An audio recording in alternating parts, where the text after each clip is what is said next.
day mga paps. For today's video, mag-unbox tayo ng shock na nabili natin sa Shopee. 450 lang. Dati kasi yung shock ko KYB, yung premium. Kaya lang 6 months lang inabot, may tagas na. Ngayon susubok ako ng iba kung tatagal. Ang brand nito CNC shock. Parang parehas lang sa KYB na premium, kaya lang medyo mataas to ng konti. Mga 320mm to. Yung KYB 318. So susubok muna tayo ng iba. Ito kasi 450 pesos lang. Yung KYB nasa mga 700 eh. Tara, unbox natin to.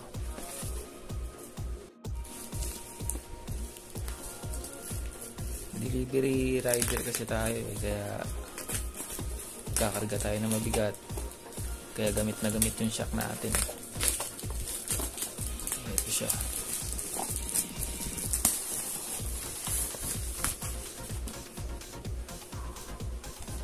Parang same lang to ng ano eh.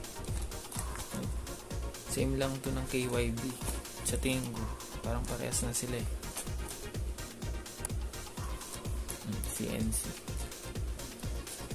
Sana tumagal din to. Kahit isang taon. Ayan natin. Ayan, kulay-kulay.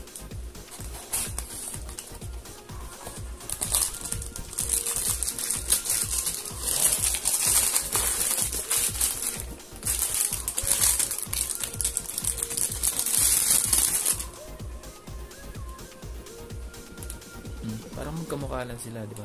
Ng KYB. Halos parehas lang. Magkaiba lang ng brand. Pero sa quality, tingnan natin.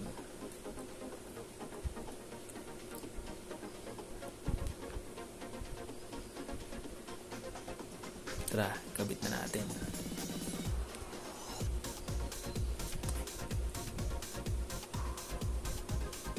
Ito mga paps, oh, halos magkasintas lang sila ng stock eh. Konti lang yung diferensya. Baklasin muna natin itong upuan. Tanggalin natin itong mga screw. Meron ding 10mm dito banda sa may unahan. Hindi ko na nakuha ng video eh.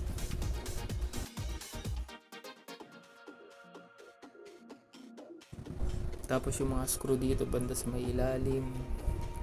Yan. Tanggalin natin. Tanggalin muna natin itong bracket mga paps. Medyo sagabal kasi ito eh. Para tuloy-tuloy tayo.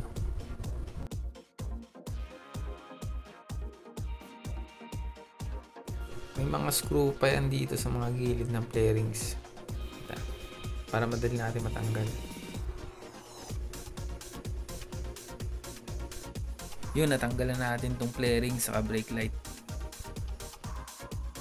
Sunod natin tatanggalin mga paps. Itong screw na to, isa dito, saka isa dito. Bali apat yan mga paps ha. Tanggalin natin gamit tong 8mm na socket wrench. Sa mga susunod na video nga pala, magto-throttle body cleaning tayo. Kaka-throttle body ko lang kasi mga 20,000 order eh. Hindi ko na nagawa ng video. So nagagawa natin. Itong washer nga pala sa taas guys, 10mm ang tools na gagamitin nyo. Tapos ditong sa baba 12mm para matanggal nyo itong shock. Ito guys oh, halos magkaparehas na sila. Pero itong KYB medyo mataba yung spring niya eh, kaysa dito sa CNC. Tingnan natin kung tanggalin muna natin itong bushing.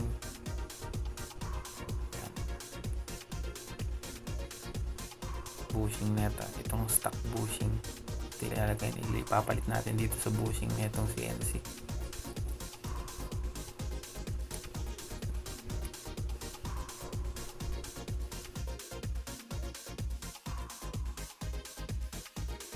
Ito nga palang rubber na to. Itong stock na ito. stock na rubber. Medyo maganda to kaysa dito sa manipis kasi to. Lambot pa, kaya ito ipapalit ko. Lagyan ko lang ng konting tape.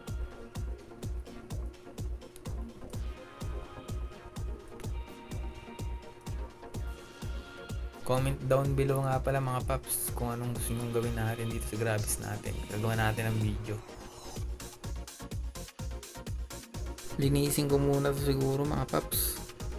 Dami kasing oil para malinis. Ayun, ayos na. Medyo malinis na. Okay na to. Dahil kapalan ko muna ng tape to. Ayan. Para wala siyang alog. Para tumagal. Kapalan lang natin ng tape. Ayos na yan. Tagal ko kasi hindi nakapag-upload. Medyo ngayon lang tayo sinipag mag-upload. Lahat ng mga gagawin natin dito sa Gravis natin, nagawa natin ng video. Sana suportahan nyo mga paps.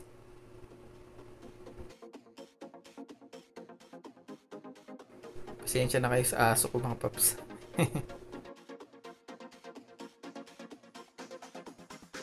Pag nag-CBT ako mga paps, gagawa natin ng video. Para meron ng idea yung mga ka-Gravis natin. Lalo na yung mga newbie, mga basic maintenance. Madali lang naman, kayang-kaya yung gawin. Kahit di nyo na ipammekaniko. Nakabit na natin mga paps. Ngayon, testing natin kung kamusta yung play na ito, kung gaano rin ito tatagal. Ride safe always mga paps.